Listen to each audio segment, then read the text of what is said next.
Let's talk about the pressure to create, because this came up in a new client session today, and it's something that brought a ton of relief, this conversation, to my clients. So I figured I would share it here with you while we're cooking dinner. Yes, that's right. And how funny is it that it's easier to create content using my phone while doing something else than it is for me to sit in front of my computer and record a podcast episode? I mean, I can do it, but it's not something that I'm like always jumping to do. Do you feel me on that one? All right, so let's talk about the pressure to create content all the time, because this came up and it's something that we're always feeling that pressure, myself included. Don't get me wrong, I feel it too. But we feel the pressure to, and let me know your thoughts, of course, down below if there's a place for you to comment, which on social media there will be. Hint, hint. So when you're thinking about creating your content, I want you to think about it a little differently, because we get so hung up, myself included, all of us, with the likes, the shares, the comments, the reach, how, all the data, all the analytics that we're so grateful to get from these platforms: TikTok, Facebook, Instagram, LinkedIn, all of them, YouTube, everything, right? So it's nice that we get this information, but at the same time, it's a curse. It's a curse because it's information overload. It's almost like the curse of knowledge, because we know that our reach only was, well, let's just say views. We'll just keep it simple. Our views on a video were only 200. And we're like, wait, what about, why can't I get past 200? Why can't I get 1 million views when my content's good? And to be fair, it could actually be really good compared to, let's say, the peeling of an egg. I know, it's crazy, but that was the example that somebody had brought up, and they had a lot of people watching this video and would spend minutes, like more than 10, to watch this video. Not just my client, but also people who are tuning into the channels to watch somebody peel an egg. Like, I mean, that's crazy, right? Versus you actually bringing some good value in your videos. But here's the thing with that example too. Hopefully you're sticking with me on this, because I'm going to be jumping a little bit. But the example that I gave was, it was so simple. It was so simple. There wasn't a ton of things happening on the screen. There wasn't a ton of attention-grabbing headlines with banners and highly polished and advertisement. It was so simple. It was somebody peeling an egg. So our brains were like, whew, I can take a little break. I don't need to process anything. This is nice. This is nice. Where has this egg been all my life? Like, it's just that moment that our brains need, which is why that video blew up and why so many people are doing it. Well, not so many, you know what I'm saying.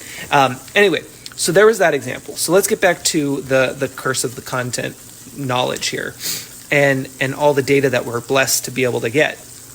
Yes, data will help with your marketing efforts and all of that. But if you're finding it challenging to create your content, you're getting stuck on actually creating and posting it, then the problem is, one, do you know your topic and your talking points? Typically, you always want to have one topic, up to 3 talking points, and go ahead and hit record and share your expertise. Then, once you get past that part, it's the fact of, well, what are people going to say about me? What are they going to like? What are they not going to like? Am I going to reach enough people? And then you post your content and you're like, I got 4 people who joined me live, or my reach was only 100 people. All of my videos flopped and my shadow banned, like all the things, right? We've all gone through that, and we all go through that probably right now as I'm speaking. So let's break it down and think about it this way. What if we didn't have that data? What if we didn't know how many people our video would reach? How many people would share our content? How many people would save our content? What if we didn't know any of that? Would you still create content and would you still post it? No, for real, would you? Would you still create content if you knew that you weren't going to have any data from it? So let me paint the picture a little bit bigger. You know people are using social media. You know social media is going to help your business in one way or another. But the only change is that you also know the platforms do not provide any data for you. So you're just straight posting and ghosting. No, I'm just kidding. You're straight posting and seeing what happens. Would you still create content? Some of you might say no, but I'm going to go ahead and guess that the majority of people watching this who are actually wanting to do something with their marketing efforts and have some kind of change with their social media would say yes. Yes, you would still create your content even though you don't have any data from the platforms. Why is that? Well, let's take it back to before social media. What did we do before social media when we wanted to promote our business? We would, and there's probably many ways, so let's just keep it simple. I'll help guide you. Just bear with me. So let's take it back to coffee shop days. You would go to the coffee shop. You would find the bulletin board. You would put your flyer or your business card up on that bulletin board. That was your task. You didn't know how many people would drive by it. You wouldn't know how many people would walk by it. You don't know how many people would actually take a card, let alone see the card, but you still did it anyway.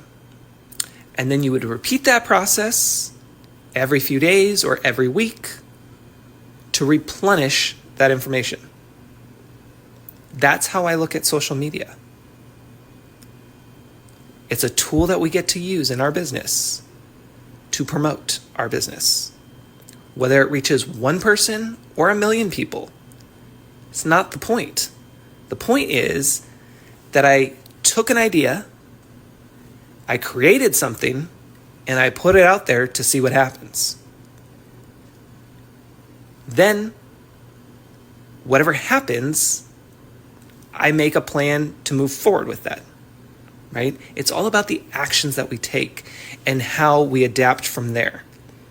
So think about social media a little bit differently. Look at marketing yourself a little differently. Use video, of course. Put your messages out there. Test things. And don't have such high expectations. And don't feel like the platforms don't like you. And that we can't control that.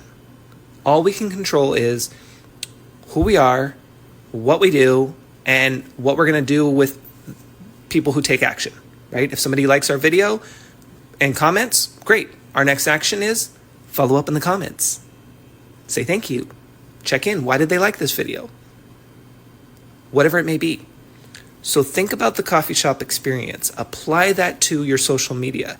Take some pressure off your shoulders about posting. Figure out, there's so much more to this conversation. We're just cramming it all into less than 10 minutes here, okay? This is something that I spend a lot of time with my clients on. We can get a lot done in an hour, but this is 10 minutes, okay? So crash course. So simplify the process for yourself. If you're finding it hard to create your content, time block, simplify 1, 2, 3, maybe 4 pieces of content that you're going to create at most at one time. Then you're going to figure out what your call to action is. I'm going to run out of time, so I'll just stop there. Just break it down. Think about the coffee shop experience. Pretend like you don't have any data from these platforms. Create your content, put it out there, see what happens, and go from there. If you need help, you know who to call. Reach out. I'm here for you.